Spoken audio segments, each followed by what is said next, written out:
Olá, pessoal. Eu sou a Ana Carolina Pedroso Alteparmaquian. Estou finalizando o meu mestrado pelo Programa de História Social da USP. Sou orientando da professora Ana Paula Tavares, coordenadora do Labora. E hoje eu vim fazer uma comunicação com vocês, intitulada O Amor para Além das Fronteiras no Medievo. Pontos de contato entre o conteúdo tristânico e as narrativas persas.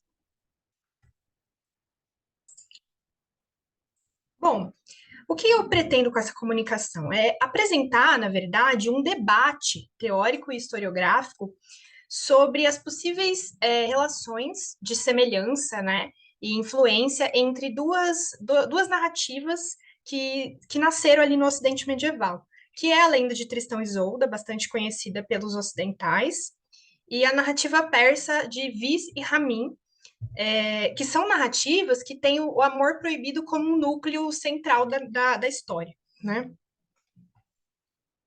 Bom, as versões de Tristão e Isoldas, elas foram elaboradas ali na Idade Média a partir de duas tradições principais, né? Tomás da Inglaterra, que teria formulado o seu romance por volta de 1170, nessa década de 1170, na corte angevina de Henrique II, e aí depois ele teria inspirado dois outros poetas ali do início do século XIII, que seria o Gottfried de Estrasburgo e o irmão Robert da Noruega.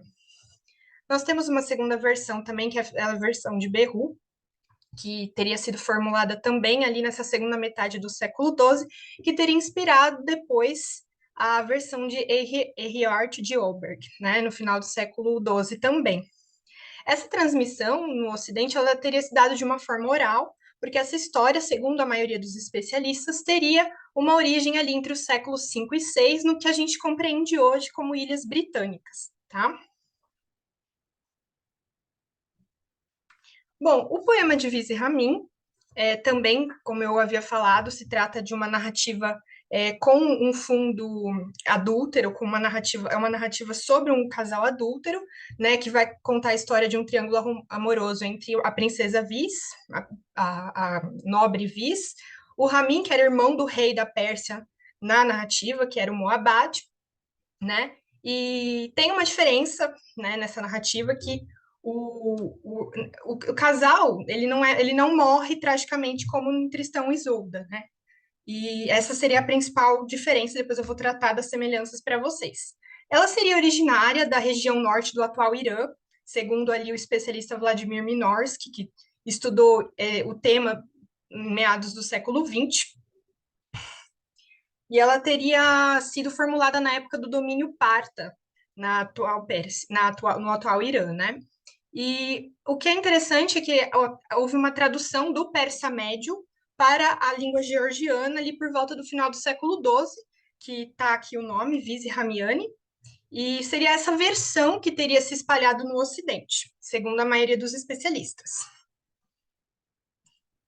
Bom, mas o que acontece? A gente tem um debate, que é o núcleo aqui da minha apresentação, que ele surge ali no século XIX. Então, em 1869, o orientalista alemão Karl Graf, ele vai trazer essa hipótese de comparação entre as duas narrativas. Até então, a gente não tem essa ligação entre essas duas narrativas, né? E principalmente por conta da semelhança dos episódios, né? Tem muitos episódios que são muito parecidos nas duas histórias.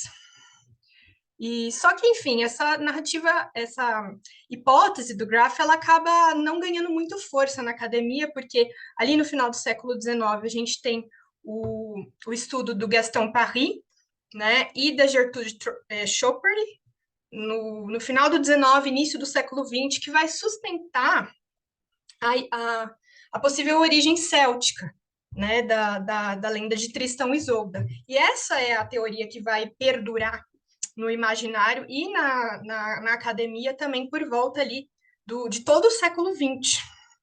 Só que assim, a tese do Graff ela não teve tanta força, mas ela não foi totalmente refutada. Ali por volta dos anos 20, a gente tem, por exemplo, Samuel Singer e Dmitry Sheludko, que aí eu dou um destaque interessante, porque são dois especialistas não ocidentais, digamos assim, que eles vão lançar algumas hipóteses de narrativa, né? O Singer ele vai falar que a narrativa de Tristão e Isolda teria uma ligação muito forte com uma narrativa árabe chamada Case in Lubna, né? E também o Xelúdico ele vai fazer ali uma comparação onomástica, trazendo possibilidade das personagens de Tristão e Isolda terem um nome originário do árabe, das regiões que nós consideramos orientais, né? Só que essas teses elas não acabam ganhando muito força no cenário acadêmico, como eu havia ressaltado, né? Só que a tese, né, de ligação entre essas duas histórias, ela não vai se diluir. Na verdade, o debate vai ganhar um novo fôlego a partir dos anos 1970 com o Pollack, que ele vai defender ali a possível relação entre a narrativa de Tristão e Isolda e a narrativa de Viz e Ramin, o que é bastante interessante, porque ele vai fazer um estudo bastante amplo, ele vai debater esses teóricos anteriores que trabalharam com o tema antes dele, e o que ele defende, principalmente, que existem pontos de contato, principalmente que esses pontos de contato, na verdade, essas semelhanças que as histórias apresentam, elas teriam se dado por volta da gestação da Estoar. O que é Estoar? Seria uma espécie de história padrão que teria originado as versões medievais de Tristão e Isolda, né? É uma tese que foi defendida pelo Joseph Bédier no final do século XIX, de que existia uma lenda original que depois ela se ramificou e se modificou, e foi assim que ela chegou ao medievo, no período centro-medieval.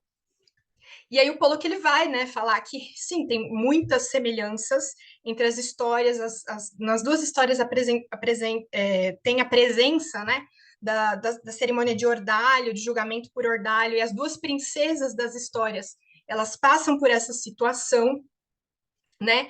A forma como as suspeitas da relação adúltera se dão nas duas histórias, elas estabelecem um padrão muito semelhante, por exemplo, né? A vida na corte de ambos os casais, né? Porque a gente tem ali, são duas narrativas aristocráticas, apesar da diferença de contextos, né? Os casais eles vivem de uma forma, entre aspas, vigiada, mas aquela relação nunca é punida. Então a gente tem o rei, né?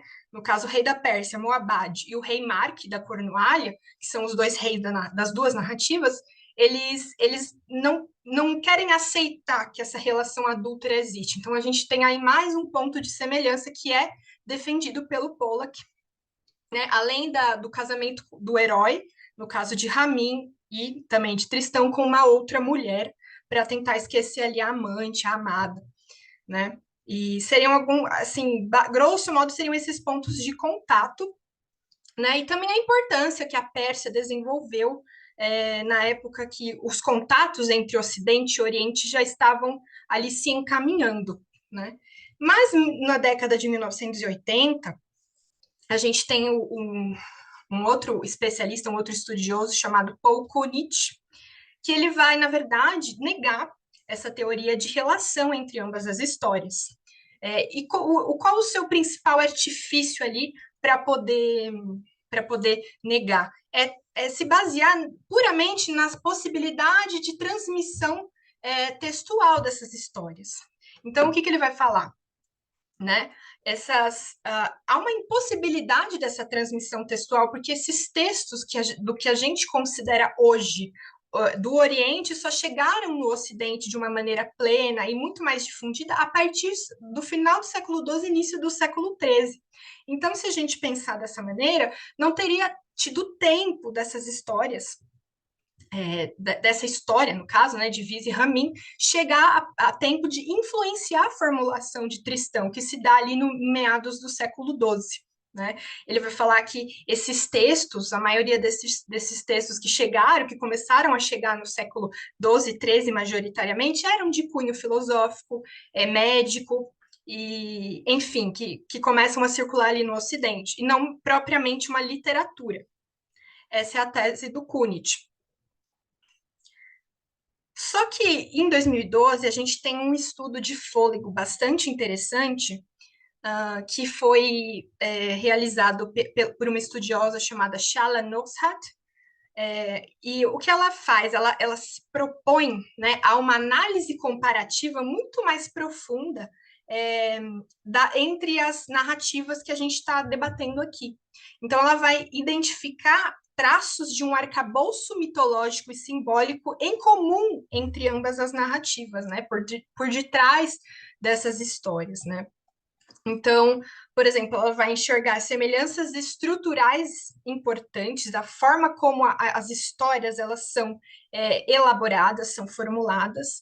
E o que é interessante, né, é que ela vai se utilizar de estudos de mitólogos famosos como Georges Dumézil, Denis Rogemont e Jean Marcalli, apesar deles serem estudiosos bastante conhecidos, eles têm algumas problemáticas, na sua época, eles foram bastante criticados, mas mesmo assim a Nosrat faz um uso desses mitólogos, né? Além disso, ela identifica narrativas muito próximas de Viz e Ramin, que também trazem essa questão do amor fatal, do amor adúltero e desse amor que não ele jamais é colocado sobre de lado, digamos assim, né?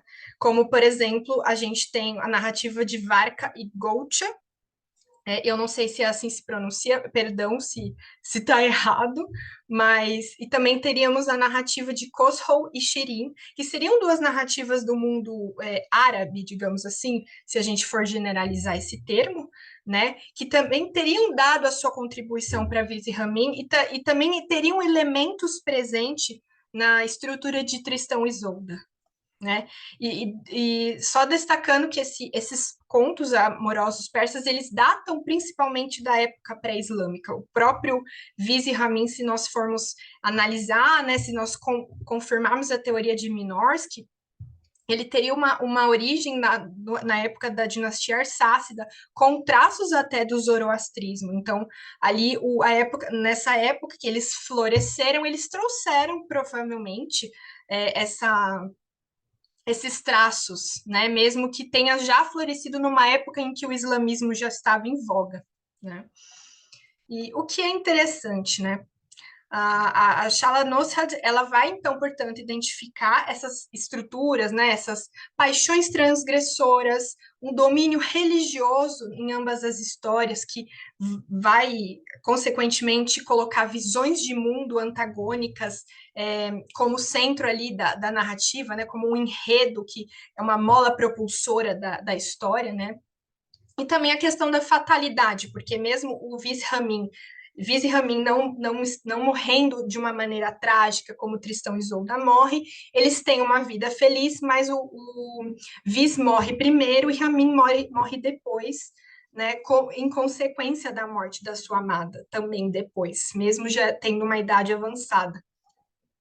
Né? Então, a Shala Nosrat, ela se propõe a analisar toda uma mitologia indo-europeia e ela vai defender, portanto, a tese de um possível contato, né? Ainda que não de uma maneira totalmente direta, mas a partir dessas adoções de elementos que seriam próprios de uma cultura indo-europeia muito mais geral, né? E não propriamente uma cultura persa ou uma cultura céltica, digamos assim. Então, o que é interessante é que ela vai falar, existem ecos de sobrevivência de mitos cosmogônicos. Ela vai, portanto, se amparar num arcabouço muito mais geral para poder fazer a sua tese, né? O que é bastante interessante, que é uma tese aí bem recente, de 2012. Bom, com isso, eu trago algumas questões para a gente poder pensar aqui a implicância, né? A implicação, desculpa, desse debate historiográfico.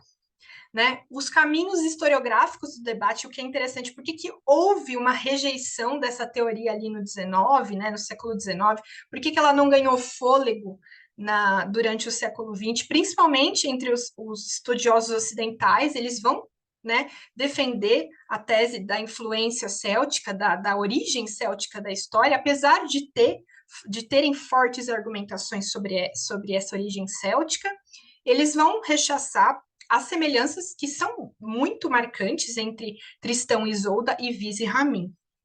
Então, por que, né, que a gente vai ter essa rejeição dessa teoria, né? Uma teoria que liga uma história ocidental, né, até então ocidental, ao Oriente. Por quê? É uma questão que eu acho que a gente poderia debater.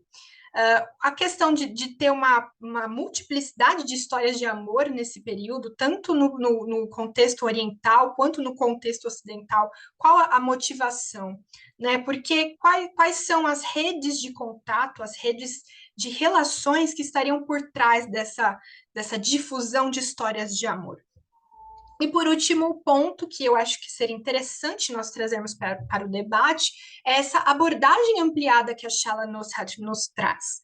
Né? Até que ponto nós, historiadores, né, do século XXI, podemos nos utilizar ainda desses estudos desses mitólogos a ponto de realizar uma análise tão ambiciosa e tão profunda como traz a Shala Nosrat, que, aliás, é uma conhecedora exímia de contos do Oriente, de contos do Ocidente, né? São esses três pontos que eu acho legal a gente pensar, né? E aqui eu trago a minha bibliografia, como eu disse, era mais um debate teórico, um debate historiográfico que eu queria tratar, que infelizmente eu não tive a oportunidade de aprofundar na minha pesquisa de mestrado, e por isso que eu trouxe uma análise muito mais panorâmica aqui para o nosso congresso, tá? Quem quiser depois também me seguir nas redes sociais, né? Eu faço parte do Arturos Insularos, que é um grupo de estudos do grupo Insulei sobre Rei Arthur. Eu também faço parte do Labora, e esse aqui são os meus contatos, meus e-mails e as nossas redes sociais. É um grande prazer ter estado aqui com vocês, e eu aguardo o nosso encontro no congresso, no Encontro Síncrono. Um grande abraço a todos.